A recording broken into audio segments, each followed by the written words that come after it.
This episode contains difficult and explicit conversation, including references to paedophilia, infanticide, and acts of extreme violence. Though this isn't the focus of the episode, it does come up in conversation as part of a wider discussion around obsessive thoughts associated with OCD. Listener discretion is advised, so please only listen if it feels safe for you. Hi, and welcome back to another episode of Open Mind Self-Care Sessions with me, Frankie Bridge. Today's episode is about obsessive compulsive disorder, though most of us will probably normally shorten it to OCD. I'm joined by psychiatrist and author David Veale. Hi, David. Hi. Thank you so much for coming on. This has been a really popular subject. I have found whilst doing the rest of my podcast before I started self-care sessions, a lot of people would ask me to cover the subject of OCD. Do you feel like it is something that isn't spoken about as much as maybe like depression and anxiety? Yeah, I think there's often a lot of shame around OCD, and there's often a lot of misconceptions as well. You know, often people say, I'm a bit OCD or something, but, you know, you can't be a bit OCD. It's something that is very distressing and very often interfering and handicapping in your life. And so it's a significant problem for at least about 1% of the population or so. And so it's a hidden problem often. That was actually something that came up a lot, is that people found it frustrating that so many people will flippantly say, oh, I'm a bit OCD. And you said you can't be a bit OCD. And someone said, is there a spectrum of OCD? Yeah. Well, I think sometimes people get confused with an obsessive compulsive personality. Yeah. So someone with an obsessive compulsive personality is going to be very meticulous, very conscientious, very tidy, perhaps a little bit rigid, moralistic, things like this, a perfectionist, things like that. And that's not the same as obsessive compulsive disorder, yeah, which is very much an anxiety disorder and driven by these obsessions. And would you say it does normally come with something like depression and anxiety? Are they normally quite linked? Well, about a third of people with OCD also have depression, but it's very much secondary problem. In other words, people will say, if I didn't have the OCD, I wouldn't be depressed. Yeah. Oh, okay. So you'd say it's normally the cause of the depression rather than OCD is a bystander of depression. Yeah. I mean, there are exceptions, but in general, it's very much driven by the OCD. And how about autism? Because that came up a lot. Yeah. Well, there are many people with autism who have OCD as well. It's often a certain type of OCD, so particularly in terms of repeating actions, having to do things so that they're just so, wanting order, having to do things to feel comfortable in various ways.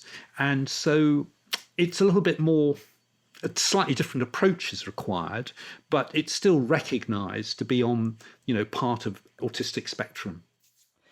And what would you say then, if you were explaining it in simple terms, what's the difference between someone with OCD and then someone who's just really particular? Well, someone who's really particular is probably just more to do with their temperament, their personality in some way, wanting to be tidy or have things just so.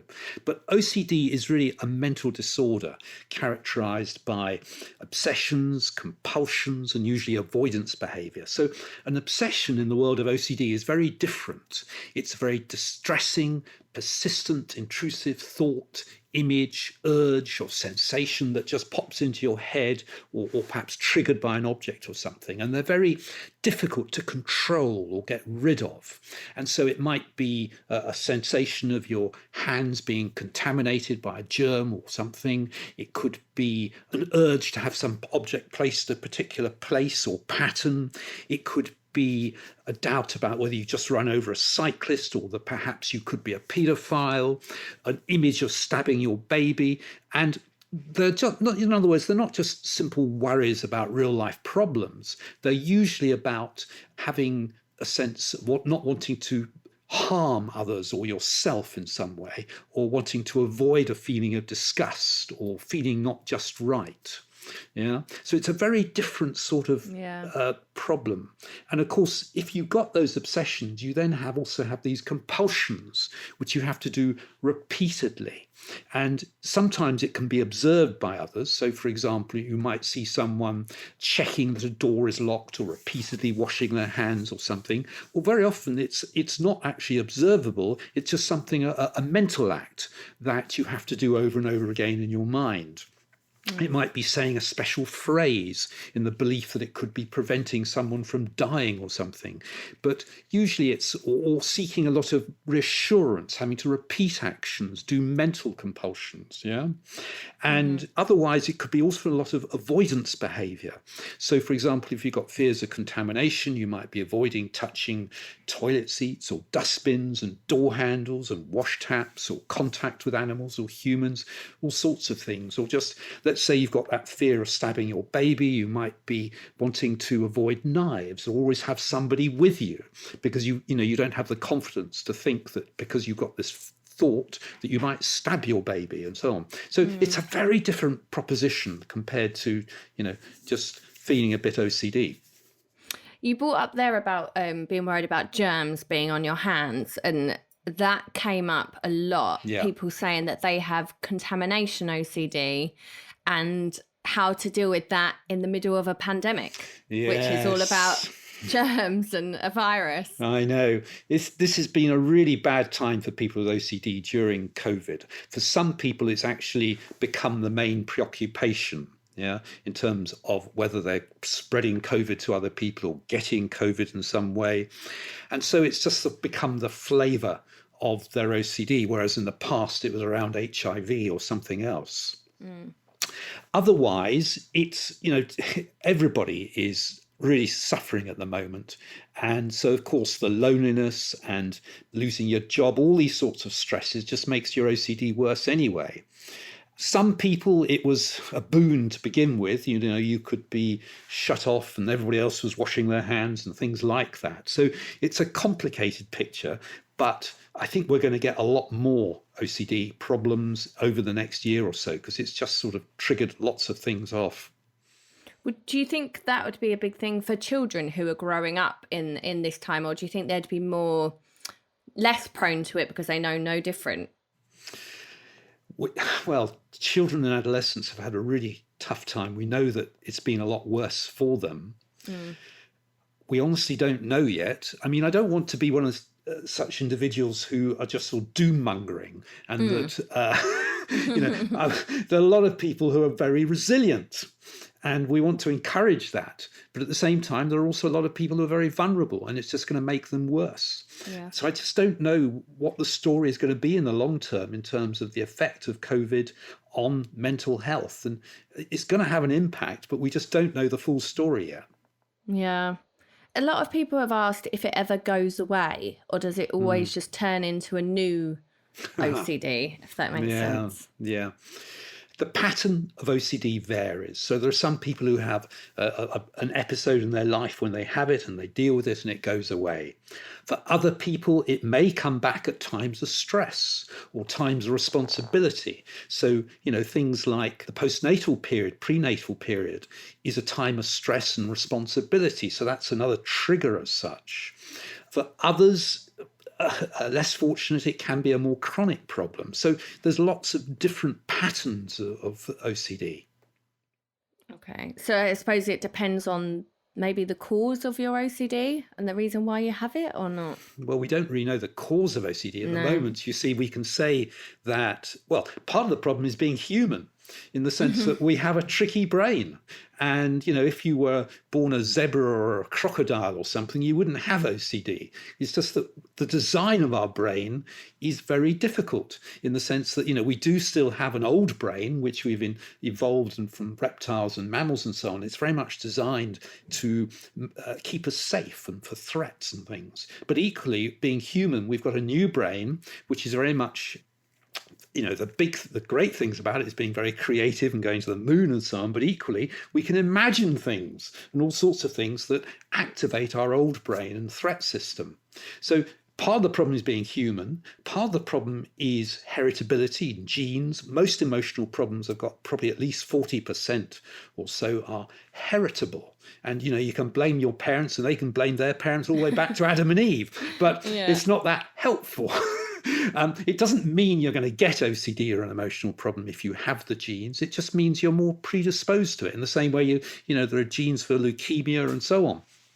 And there's stuff that happens, particularly early years, early life experiences, and during adolescence, and teasing and bullying, all sorts of stuff that's not your fault that can make it happen. Yeah. And how would you support someone then with OCD? Well, I think the first thing to say is it's not your fault. Yeah, it's a common problem. It's about 1 to 1.5% of the population have OCD. It's nothing to be ashamed of. And, some of the things I just described in terms you didn't choose to have OCD.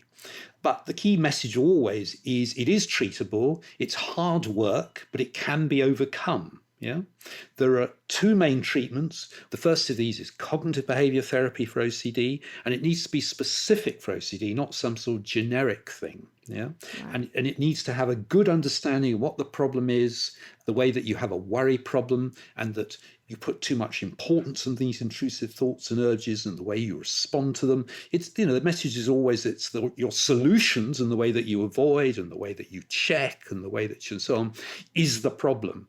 And it just makes your doubts and everything worse. Mm-hmm. So it's definitely treatable, and trying to help you to test out your fears and enable you to learn how to tolerate them and prove to yourself that the bad stuff doesn't happen and that you can bear the anxiety is the solution. And, it is definitely treatable, but it's tough. It's hard work.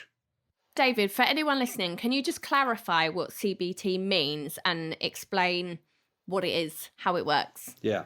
So CBT in the world of therapy is cognitive behavior therapy. So cognitive is to do with the way you're thinking, and behavior to do with the way you're acting. So by changing the way you think and act, you can change the way you feel and improve the quality of your life. So in OCD, it's all about trying to help you to get a better understanding of what the problem is, and recognizing that this is a worry problem, an anxiety disorder. It's not about being a paedophile. It's not about being contaminated and things like that. And recognizing that your solutions of the way that you do these compulsions and checking and avoidance on is the problem. And that by trying to help you to resist these particular urges and doing what we call the exposure and facing up to your fears and testing out your expectations, you can overcome your OCD. So you would say that is one of the both treatments. Well, we're always trying to improve it, but at least 2/3, 70% of people will make improvements on it. Yeah. The other main treatment are SSRI medications, things like fluoxetine and citalopram and so on, which are probably equally effective, but they usually tend to work only whilst you take them. And they may need to be taken in the longer term. And so sometimes you combine it with a therapy with people with more severe problems.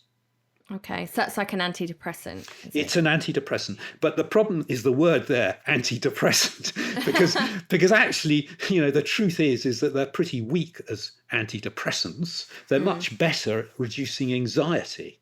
Yeah, that's true.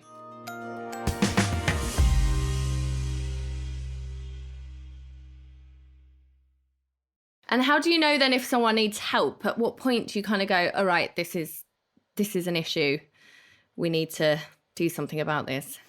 Well, most people know that they need to change, but it may be shame, or it may be all sorts of obstacles that are preventing people from seeking help. But usually when it's sufficiently distressing or interfering in your life, then that's the time that you want to do something about it. I think the problem often is that it takes a long time sometimes for people to seek help. And so often it may develop during adolescence or earlier in childhood. And these patterns of thinking and behaving are then there for maybe up to 10 years or so before that person has got help. And so it's really better to get in there early because you can then, you can then stop these patterns of thinking and behaving. but it's tough. Someone asked what ERP therapy is. Do you know what that is? Yes. So cognitive behavior therapy must include some aspect of what we call exposure and response prevention. Oh, okay. So exposure means facing up to your fears and learning to tolerate your anxiety and testing out your expectations. Yeah. Whereas RP stands for response prevention. That's just a grand name for preventing yourself doing your rituals.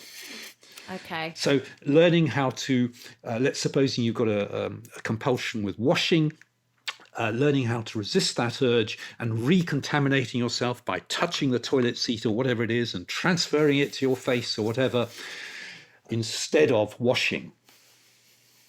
Right. Okay.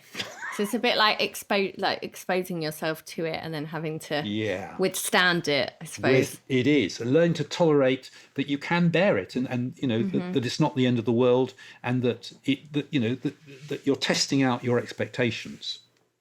Lots of people sent me different name. I wouldn't know how to word it. All different things. And I don't know whether these are... I don't know whether they're real things. We're going to ask you, and then you tell me whether these are versions of OCD. So I got a lot of people saying the word pure O and real event O. Is that an American thing, or is that? No, pure O is something the OCD community uses for people who have obsessions without physical compulsions. Yeah. So in other words, it's all happening in the head. In terms of what we call mental compulsions and mental ways of coping. And another word might be ruminating a lot. Yeah. So ruminating and puro is very difficult because it's like going down a rabbit hole. And rabbit holes are really there for rabbits. They're not for dogs or other things, because if you go down a rabbit hole, you get very lost and it's dark and horrible and very difficult to get out of. So some people, may spend hours and hours trying to work things out in their head in terms of whether they, could be gay or whether they are in the matrix in some parallel world or something. They're trying to solve non-existent problems. Right. But so there's no outward compulsions, it's more thoughts. Right. So there's no outward checking or washing and ordering things. It's all done in your head. Yes. Because someone asked if obsessive thoughts can be OCD without compulsion. So that is a form of OCD. Yes, but you see very often people are still doing compulsions in their head. They're doing what we call neutralizing or trying to undo things in a magical way in their head. And so they're still responding to it and trying to suppress them or control them and things like that. So it gets a little bit more complicated when it's all done in the head, but it's still compulsions and stuff in your head. And then people have said false memory OCD and relationship OCD. Okay, so relationship OCD is a sort of new one because it's more on the bounds of normality. Let's supposing you started a new relationship and you're trying to think, is this the person for me? Is this the right person?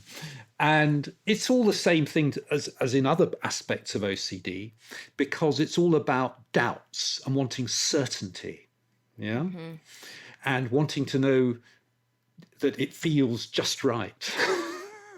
But of course, the more you obsess and try to get things just right around it, the more it creates more doubts. Yeah. So it's just kind of other versions of OCD, but being more particular about their... Yeah, so there are people who describe themselves as having POCD for paedophile OCD or HOCD for homosexual OCD. Okay. And so there are all these little subgroups of communities with their own particular thing. And so it is quite varied and diverse, the different range. But actually, at the end of the day, it's all OCD. And as false memory OCD, would that be that they've not made something up, but they think something happened? Yeah, they might have... they think that perhaps they've committed a murder or run someone over. Right. Yeah. And of course, such individuals are the most non-violent, sweetest people ever. But they still become convinced that they might have done something like this. So they're going back to check and look on videos and camcorders and this, that, and the other, or constantly recording themselves to check whether in fact they did what it is they think they might have done. It must be so stressful. Well, absolutely. And that process of the checking and seeking reassurance and avoiding, as you said, is actually the things that cause more stress. It just goes around in a vicious circle. And if you're someone that suffers with OCD, what would you say is the easiest way to explain it to somebody who doesn't understand? Well, I think the key thing is not to be rational.